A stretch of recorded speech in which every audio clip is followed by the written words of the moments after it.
এই আজকে আমরা গরু কিনতে গিয়েছিলাম, তো কত টাকা নিল আর গরু কিনতে পারছি কিনা সেটাও আজকে দেখাবো এই মিনি ব্লগে। হেই গাইস, কি অবস্থা সবার? আশা করি আপনারা সবাই ভালো আছেন। সো গাইস, আজকে আমি এখন যাইতেছি মনে করেন যে গরুর হাটে। আপনারা জানেনই তো, সামনে ঈদ, ঈদের মাত্র 2 থেকে 3 দিন বাকি আছে। তো সেই জন্য আমরা এখন গরু কিনতে গেতেছি। তো দেখি আমরা আজকে গরু কিনতে পারিনি, এই সম্পূর্ণ ব্লগ আপনাদেরকে দেখাবো। তো যারা যারা সাবস্ক্রাইব করেন নাই তাড়াতাড়ি সাবস্ক্রাইব করবেন। তারপর গাইস আমরা চলে যেতেছিলাম সেই বিখ্যাত আমাদের সেই এখানকার শখপুর হাটে। তো জানি না আজকে আমরা গরু কিনতে পারবো কিনা।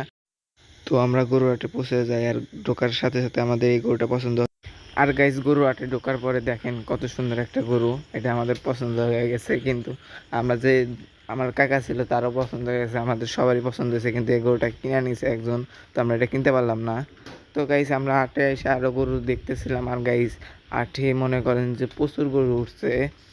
আর আমরা গরু দেখতেছিলাম, তো দেখেন গাইস হাটে কীরকম ভিড়, চারিদিকে শুধু গরু আর মানুষ আর গরু আর মানুষ।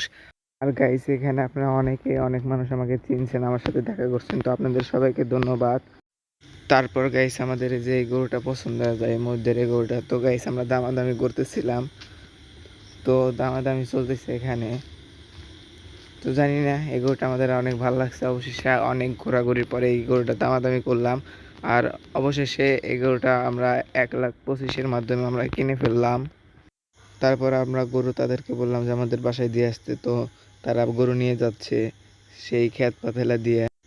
তো গাইস আমরা রাস্তাতে গরু নিয়ে যেতেছিলাম, আর সবাই জিজ্ঞেস করতেছিল গরুর দাম কত। আর গাইস আমরা বললাম যে 1,25,000 দিয়ে কিনছি। আর গাইস যা হয়েছে সবই আল্লাহর কাছে লাখ লাখ শুক্রিয়া।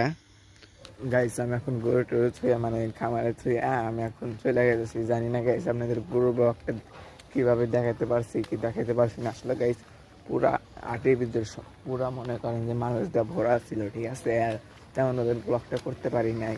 তো এই ভিডিওটা এ পর্যন্ত, যদি ভালো লাগে লাইক কমেন্ট শেয়ার।